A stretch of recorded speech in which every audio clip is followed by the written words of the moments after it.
नमस्कार, capital TV Uttar Pradesh देख रहे हैं आप और मैं हूं आपके साथ शिवानी रतूड़ी। उत्तर प्रदेश की राजनीति में अब साफ अंतर दिखाई देने लगा है। एक और योगी आदित्यनाथ की सरकार है जो समर्थ उत्तर प्रदेश, विकसित उत्तर प्रदेश 2047 जैसे दूरदर्शी अभियानों के माध्यम से न केवल विकास की ठोस रूपरेखा बना रही है बल्कि जनता को उसकी योजना का भागीदार भी बना रही है। दूसरी ओर है अखिलेश यादव, जिनकी राजनीति अब भी घोषणाओं, जातीय समीकरणों और पुराने मुद्दों की दोहराव में उलझी हुई है। जब योगी सरकार हर जिले में जाकर जनता से सुझाव लेकर नीति बना रहे हैं, तब अखिलेश की समाजवादी पार्टी केवल ट्विटर और भाषणों तक सीमित है। आज जनता scanner app, AI governance, fintech hub और स्पेस टेक पॉलिसी जैसे भविष्यवादी विचारों पर बात कर रही है, जबकि विपक्ष अब भी पुरानी राजनीतिक के सांचे से बाहर नहीं निकल पाया है। इसी के चलते योगी सरकार ने एक बार फिर एक्शन मोड में है। योगी सरकार द्वारा संचालित समर्थ उत्तर प्रदेश, विकसित उत्तर प्रदेश 2047 अभियान निरंतर जन भागीदारी और सुझावों के साथ आगे बढ़ रहा है। मंगलवार तक प्रदेश के सभी 75 जनपदों में नोडल अधिकारियों एवं प्रबुद्ध जनों ने भ्रमण कर छात्रों, शिक्षकों, व्यवसायियों, उद्यमियों, कृषकों, स्वयंसेवी संगठनों, श्रमिक संगठनों, मीडिया और आम जनमानस से संवाद किया। इस संवाद में न केवल विगत 8 वर्षों की विकास यात्रा साझा की गई, बल्कि भविष्य की दिशा तय करने हेतु रोड मैप पर चर्चा और फीडबैक भी प्राप्त किया गया। सरकार द्वारा विकसित पोर्टल samarth.up.government.in पर अब तक करीब 2 लाख फीडबैक दर्ज किए जा चुके हैं। इनमें से ग्रामीण क्षेत्रों में करीब 1.35 लाख और नगरीय क्षेत्रों में करीब 65,000 फीडबैक प्राप्त हुए हैं। आयु वर्ग के अनुसार करीब 75,000 सुझाव, 31 वर्ष से कम आयु वर्ग से करीब 1 लाख से अधिक सुझाव, 31 से 60 वर्ग से और 60 वर्ष से अधिक आयु वर्ग से करीब 25,000 से अधिक सुझाव आए हैं। जनता के बीच शिक्षा अब भी सबसे बड़ा मुद्दा है। करीब 70,000 से अधिक सुझाव शिक्षा से जुड़े हुए मिले हैं। इसके अलावा नगरीय एवं ग्रामीण विकास से जुड़े करीब 40,000, स्वास्थ्य पर 15,000 से अधिक, समाज कल्याण पर करीब 16,000 और कृषि क्षेत्र से संबंधित 27,000 से अधिक सुझाव दर्ज किए गए हैं। देवरिया, कानपुर देहात, हरदोई, जौनपुर, लखीमपुर खीरी, महाराजगंज, प्रतापगढ़ और गोरखपुर जैसे जनपदों से सबसे अधिक भागीदारी रही है। इन जिलों से कुल 69,670 से अधिक फीडबैक प्राप्त हुए हैं, जो दर्शाता है कि जनता इस अभियान को गंभीरता से ले रही है। आगरा के चित्रात पारिक सचिन भारद्वाज ने समाज कल्याण क्षेत्र में सुधार का सुझाव दिया है। उन्होंने कहा है कि विधायकों के लिए न्यूनतम शैक्षिक योग्यता कम से कम स्नातक अनिवार्य की जाए, गौशाला समितियों में 50% महिलाओं की भागीदारी सुनिश्चित की जाए, छात्रावासों में स्वच्छता, पौष्टिक भोजन, चिकित्सकीय सुविधा तथा खेल कूद के लिए उपयुक्त प्लेटफॉर्म उपलब्ध कराए जाएं। लखनऊ के कुंवर सिंह के अनुसार उत्तर प्रदेश में एक वितरित डेटा सेंटर ग्रिड तथा लखनऊ में एक फिनटेक एंड एनालिटिक सिटी विकसित की जानी चाहिए, जिससे राज्य की वैश्विक सेवा क्षमता और डेटा सुरक्षा सशक्त हो सके। स्थानीय शासन में एआई को पायलट और एकीकृत नागरिक पोर्टल लागू कर वास्तविक समय में निर्णय प्रक्रिया और सेवाओं की दक्षता बढ़ाई जा सकती है। दूरगामी परिकल्पना के अंतर्गत स्पेस टेक नीति तैयार की जाए तथा रक्षा संबद्ध अंतरिक्ष तकनीक में स्वायत्ता प्राप्त करने हेतु उच्च स्तरीय शैक्षणिक एवं अनुसंधान संस्थानों की स्थापना का प्रस्ताव शामिल किया गया है। कृषि कार्य से जुड़े अधिकांश किसान पशुपालन भी करते हैं, किंतु बीते कुछ वर्षों में पशु आहार बनाने वाले फैक्ट्री संचालक महंगाई से बचने अथवा अधिक लाभ कमाने की दृष्टि से पशु आहार में मिलावट करने में लगे हैं।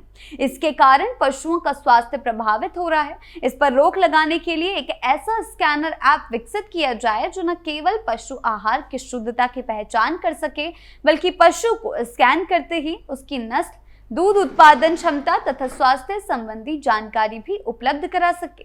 साथ ही पशुपालन, मत्स्य पालन और मधुमक्खी पालन से जुड़े लोगों को बीमा के दायरे में लाया जाए, क्योंकि मधुमक्खी पालकों को बॉक्स चोरी होने तथा मछली पालकों को तालाब से अराजक तत्वों द्वारा विष डालकर मछलियों को मार देने या चोरी होने का खतरा बना रहता है।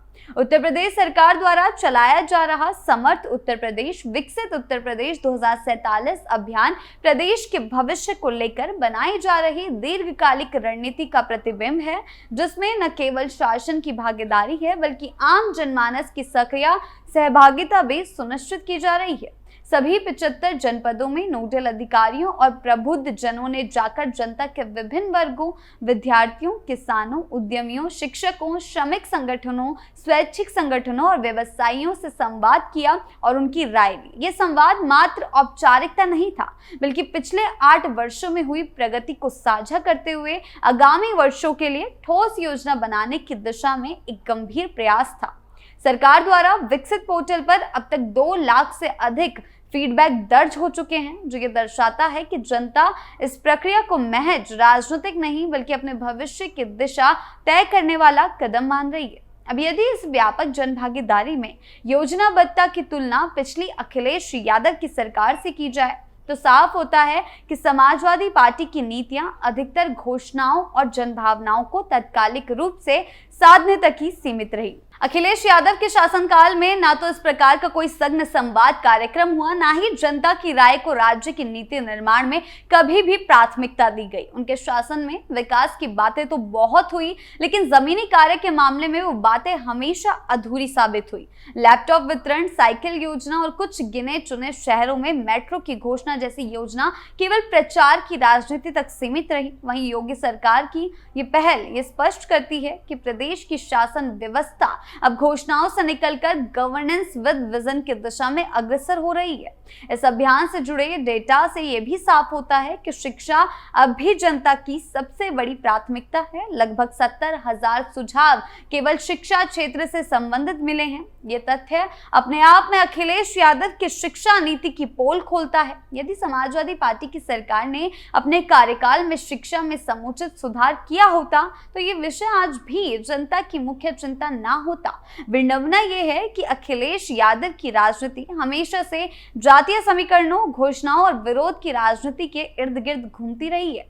आज जब जनता स्कैनर ऐप, AI आधारित स्थानीय शासन, फिनटेक सिटी और स्पेस टेक पॉलिसी जैसे नवाचारों पर चर्चा कर रही है, तब भी समाजवादी पार्टी की राजनीति पुरानी लकीर पीटने में लगी है। जनता जहां भविष्य की ओर देख रही है, वहीं विपक्ष आज भी अतीत में उलझा हुआ है। कृषि और पशुपालन से जुड़े किसानों की ओर से प्राप्त सुझाव इस बात का प्रमाण है कि जनता अब केवल समस्याओं की बात नहीं कर रही बल्कि समाधान और तकनीकी हस्तक्षेप की मांग कर रही है। पशु आहार में मिलावट की समस्या पर किसानों ने न केवल चिंता जताई बल्कि एक स्कैनर ऐप की मांग भी की जो पशुओं की नस्ल, स्वास्थ्य और उत्पादन क्षमता की जानकारी दे सके। क्या ऐसा दृष्टिकोण समाजवादी शासनकाल में देखने को मिला था? बिल्कुल नहीं। उनके समय में किसानों की बात केवल चुनावी मंचों तक सीमित रही, जबकि आज उन्हें सरकार द्वारा सुना और समझा जा रहा है। समाज कल्याण जैसे विषय पर भी जनता की सजगता स्पष्ट दिखती है। आगरा की चित्रा पारिक द्वारा छात्रावासों में पौष्टिक भोजन, स्वच्छता और चिकित्सा सुविधाओं की मांग या गौशाला समितियों में महिलाओं की भागीदारी सुनिश्चित करने की बात, ये सब उस स्तर की चेतना को दर्शाता है जिसे अखिलेश यादव की सरकार ने कभी भी प्राथमिकता दी ही नहीं। समाजवादी पार्टी के कार्यकाल में समाज कल्याण केवल जातीय समीकरणों और वर्ग विशेष के तुष्टिकरण तक सीमित था, जबकि योगी सरकार के तहत इस क्षेत्र में भी अब व्यवस्थित सुधार की बात हो रही है, जिसमें सभी वर्गों को ध्यान में रखा जा रहा है। सबसे अहम बात यह है कि यह अभियान मात्र विकास संवाद नहीं है बल्कि एक जनता के सपनों की नीति योजना बनता जा रहा है। यूपी में विकास की एक नई गाथा लिख रहा है। देवरिया, गोरखपुर, प्रतापगढ़, लखीमपुर जैसे जिलों से सबसे अधिक फीडबैक मिलना ये दिखाता है कि दूर दराज का नागरिक भी अब अपनी बात सरकार तक पहुंचा पा रहा है। ये वह उत्तर प्रदेश है जिसे अखिलेश यादव के शासनकाल में केवल वोट बैंक समझा गया, लेकिन आज ये एक नई उड़ान भर रहा है विकास की ओर। समर्थ उत्तर प्रदेश 2047 न केवल एक दूरदर्शी योजना है बल्कि ये इस बात का प्रतीक भी है कि अब राज्य की राजनीति केवल नारों और जातीय समीकरणों से नहीं चलेगी। आज जनता समाधान चाहती है, भागीदारी चाहती है और भविष्य की नीति निर्माण में अपनी भूमिका चाहती है। अफसोस की बात यह है कि अखिलेश यादव की राजनीति अब भी पुरानी चाल और गंदी सियासत के गर्त में फंसी हुई है, जबकि योगी सरकार जमीनी काम के साथ भविष्य की नींव रख रही है। अखिलेश यादव के पास पास ना कोई नई सोच है, ना जनता से जुड़ने की कोई वास्तविक योजना। केवल आलोचना करके और पुराने मुद्दों को उछालकर अब राजनीति नहीं चलती। जनता अब जागरूक है और उसे केवल वादे नहीं, परिणाम चाहिए, जैसा कि आज योगी सरकार में देखने को मिल रहा है। आपकी इस बारे में क्या राय है, हमें कमेंट सेक्शन में जरूर बताएं। नमस्कार।